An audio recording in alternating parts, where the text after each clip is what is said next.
ಸತತ 3 ವರ್ಷಗಳಿಂದ ಬರಗಾಲ ಹಾಗೂ ಮಾರುಕಟ್ಟೆ ಕುಸಿತದಿಂದ ನೇಕಾರರು ತಯಾರಿಸಿದ ಸೀರೆಗಳಿಗೆ ಬೇಡಿಕೆ ಇಲ್ಲದೆ ಆರ್ಥಿಕ ಸಂಕಷ್ಟದಿಂದ ಕಂಗಾಲಾಗಿರುವ ನೇಕಾರರು ದಿನನಿತ್ಯ 108 ಸಮಸ್ಯೆಗಳನ್ನು ಎದುರಿಸುತ್ತಿದ್ದಾರೆ. ತಮ್ಮ ಬದುಕನ್ನು ಕಟ್ಟಿಕೊಳ್ಳುವ ಕಾರ್ಯದಲ್ಲಿ ತಮ್ಮ ದೈನಂದಿನ ಜೀವನ ನಡೆಸುತ್ತಿರುವ ಬೆಳಗಾವಿ ನಗರದ ನೇಕಾರರ ಕುಟುಂಬಗಳ ಮೇಲೆ ಮಹಾನಗರ ಪಾಲಿಕೆ ತೆರಿಗೆಯ ದಂಡ ವಿಧಿಸುತ್ತಿರುವ ಪದ್ಧತಿಯನ್ನು ನೋಡಿದರೆ ಸಮಸ್ತ ನೇಕಾರ ಕುಟುಂಬಗಳಿಗೆ ದಿಕ್ಕು ತೋಚದಂತಾಗಿದೆ. ಪಾಲಿಕೆಯ ಈ ಅಘೋರ ನಿರ್ಧಾರದಿಂದಾಗಿ ಪ್ರತಿಯೊಬ್ಬ ನೇಕಾರರು ಇಂದು ಬೀದಿಗಿಳಿಯುವಂತಾಗಿದೆ.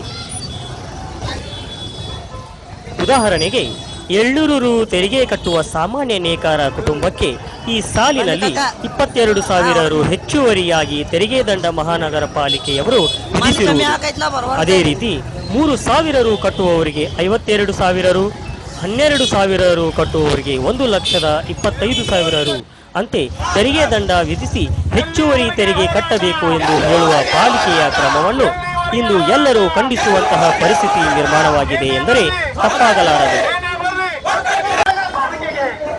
ಖಾಸ್ಬಾಗ್, ಭಾರತನಗರ, ಲಕ್ಷ್ಮೀನಗರ, ದೇವಾಂಗ್ ನಗರ, ಸಂಭಾಜಿನಗರ, ಚಾವಡಿಗಲ್ಲಿ ಹಾಗೂ ವಡಗಾವಿಯ ವಿವಿಧ ಪ್ರದೇಶಗಳಲ್ಲಿ ಸುಮಾರು 20,000ಕ್ಕೂ ಹೆಚ್ಚಿನ ಜನಸಮುದಾಯ ನೇಕಾರಿಕೆ ಉದ್ಯೋಗವನ್ನು ಅವಲಂಬಿಸಿ ಹಲವಾರು ವರ್ಷಗಳಿಂದ ತಮ್ಮ ತಮ್ಮ ಮನೆಗಳಲ್ಲಿ 2 ಮಗ್ಗಗಳನ್ನು 4 ಮಗ್ಗಗಳನ್ನು ಅಳವಡಿಸಿ ಉದ್ಯೋಗ ನಡೆಸುತ್ತಾ ಬಂದಿರುತ್ತಾರೆ. ಗೃಹ ಕೈಗಾರಿಕೆ, ಗುಡಿ ಕೈಗಾರಿಕೆ ವ್ಯಾಪ್ತಿಯಲ್ಲಿ ಬರುವ ಈ ಎಲ್ಲ ಪ್ರದೇಶದ ಜನತೆಯ ಮೇಲೆ ಪಾಲಿಕೆ ಯಾವ ಮಾನದಂಡದಡಿಯಲ್ಲಿ ಇಷ್ಟೊಂದು ದೊಡ್ಡ ಮೊತ್ತದ ತೆರಿಗೆ ಹಾಗೂ ದಂಡ ವಿಧಿಸುತ್ತಿರುವುದು ಯಕ್ಷ ಪ್ರಶ್ನೆಯಾಗಿ ಕಾಡುತ್ತಿದೆ.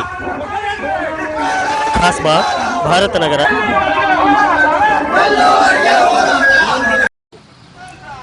ಈ ಹೆಚ್ಚುವರಿ ತೆರಿಗೆ ದಂಡ ವಿಧಿಸುತ್ತಿರುವ ಜೊತೆಯಲ್ಲಿ ಮತ್ತೊಂದೆಡೆ ಕೆಇಬಿ ಇಲಾಖೆಯವರು ನೇಕಾರಿಕೆ ಉದ್ಯೋಗ ನಡೆಸುತ್ತಿರುವವರಿಗೆ ಹೆಚ್ಚುವರಿ ಡಿಪಾಸಿಟ್ ಕಟ್ಟಿಸಿಕೊಳ್ಳುತ್ತಿರುವ ಕಾರ್ಯಕ್ಕೆ ಚಾಲನೆ ನೀಡಿದ್ದಾರೆ. ಈ ಸಮಸ್ಯೆಯು ನಮ್ಮ ನೇಕಾರ ಕುಟುಂಬಗಳಿಗೆ ಮತ್ತೊಂದು ದೊಡ್ಡ ಹೊರೆಯಾಗಿ ನಿಂತಿದೆ. ಆಯಾ ಉದ್ಯೋಗ ಘಟಕಗಳಿಗೆ ವಿದ್ಯುತ್ HP ಅನುಸಾರವಾಗಿ ಕೆಇಬಿ ಇಲಾಖೆಯವರು ಹೆಚ್ಚುವರಿ ಡಿಪಾಸಿಟ್ ಕಟ್ಟಿಸಿಕೊಳ್ಳುತ್ತಿರುವುದು ನಮ್ಮ ನೇಕಾರರ ಆಕ್ರೋಶಕ್ಕೆ ಕಾರಣವಾಗಿದೆ.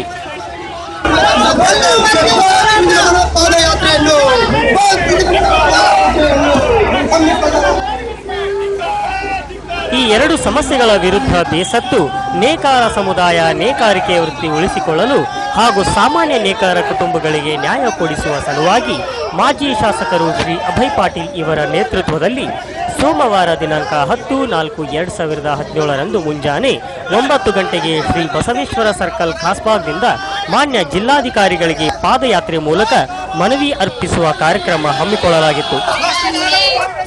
ಸಮಸ್ತ ನೇಕಾರ ಸಮುದಾಯಗಳ ಬಂಧುಗಳು ಸಾವಿರಾರು ಸಂಖ್ಯೆಯಲ್ಲಿ ಈ ಪಾದಯಾತ್ರೆಯಲ್ಲಿ ಭಾಗವಹಿಸಿ ಮಾಜಿ ಶಾಸಕರು ಶ್ರೀ ಅಭಯ್ ಪಾಟೀಲ್ ಇವರ ನೇತೃತ್ವದಲ್ಲಿ ಮಾನ್ಯ ಜಿಲ್ಲಾಧಿಕಾರಿಗಳಿಗೆ ಮನವಿಯನ್ನು ಸಲ್ಲಿಸಿದರು.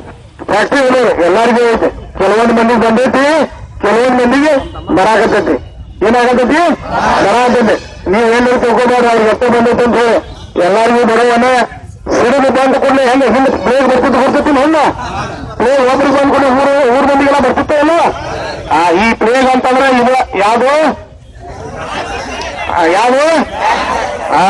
ಅದಕ್ಕೆ ದಯಮಾಡಿ ನಿಮಗೆ ಇವತ್ತು ನೀವು ಏನು ಒಂದು 4,000 ಜನ ಬಂದಿದ್ದೀರಿ.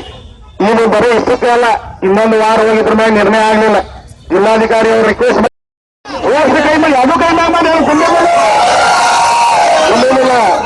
ಇನ್ನೊಂದಿಲ್ಲ ಅದಕ್ಕೆ ಸಾಮಾನ್ಯ ಜನರಿಗೆ ಬಡವರಿಗೆ ಇದ್ರ ಅನುಕೂಲ ಮಾಡಬೇಕು. ಮತ್ತೆ ವಡಗಾಂವ್ ಖಾಸ್ಬಾಗ್ನಾಗ ಏನು ಕಮರ್ಷಿಯಲ್ ಟ್ಯಾಕ್ಸ್ ಅಂತ ಹೇಳಿ ಗುಡಿ ಕೈಗಾರಿಕೆ ಗುಡಿ ಕೈಗಾರಿಕೆ ಕಮರ್ಷಿಯಲ್ ಟ್ಯಾಕ್ಸ್ ಅಂತ ಹಾಕಿ ಅವ್ರನ್ನ ಹೆಚ್ಚುವರಿ ಮಾಡ್ತಾರೆ, ಅದು ಬಂದಾಗಬೇಕು. ಅದ್ರ ಒಟ್ಟಾರೆಯಾಗಿ ಈ ಸಮಸ್ಯೆಗಳನ್ನ ತಮ್ಮ ಶಾಂತ ರೀತಿಯಿಂದ ನಾವು ತಮ್ಮ ಮುಖಾಂತರ ಮಹಾನಗರ ಪಾಲಿಕೆಗೆ ತಿಳಿಸುವಂತ ಇದ್ರ ವಿಚಾರ ಮಾಡಿ ಯೋಗ್ಯ ಕ್ರಮ ತೆಗೆದುವಂತದ್ದು ಆಗ್ಬೇಕು. ನಾವಂತೂ ದಂಡ ತುಂಬಾಕಾಗೋದಿಲ್ಲ, ಅತಿರಿಕ್ತ ಟ್ಯಾಕ್ಸ್ ತುಂಬಾಕಾಗೋದಿಲ್ಲ. ಆಮೇಲೆ ಏನು ಪ್ರತಿ ವರ್ಷ ಟ್ಯಾಕ್ಸ್ ಇದನ್ನ ಲೈಸೆನ್ಸ್ ರಿನ್ಯೂ ಮಾಡಕ್ ಹೋಗಿ ಫ್ರೀ ಇರ್ತದೆ 300,000 ರೂಪಾಯಿ 2,000-3,000 ರೂಪಾಯಿ ವಸೂಲು ಮಾಡುವಂತದ್ದು ಏನ್ ಮಾಡತಾರೆ. ಅದಕ್ಕೆ ಕಡ್ಡಿವಾಣ ಹಾಕುವಂತ ಕಾಯ್ದೆ ಒಳಗೆ ಏನು ಅವಕಾಶ ಐತಿ, ಆ ಅವಕಾಶನ ನೀವು ಉಪಯೋಗ ಮಾಡ್ಕೊಂಡು ಅದನ್ನ ಮಾಡಿಕೊಡ್ಬೇಕು. ಮತ್ತೊಮ್ಮೆ ಎಲ್ಲಾರ ಮುಖಾಂತರ ಎಲ್ಲಾರು ಒಪ್ಪಿಗೆ ಐತೆ ಅಂತ ತಿಳ್ಕೊತಾನು. ಒಟ್ಟಾರೆಯಾಗಿ ನಿಮಗೊಂದು 2 ಉದಾಹರಣೆ ಹೇಳ್ತೀವಿ ಅಂತಂದ್ರೆ, ಯಾವ ರೀತಿ 12,000 ರೂಪಾಯಿ ಟ್ಯಾಕ್ಸ್ ಬಂದವರಿಗೆ 4 ಲಕ್ಷ ರೂಪಾಯಿ ಇದನ್ನ ಹಾಕಿದ್ದಾರೆ.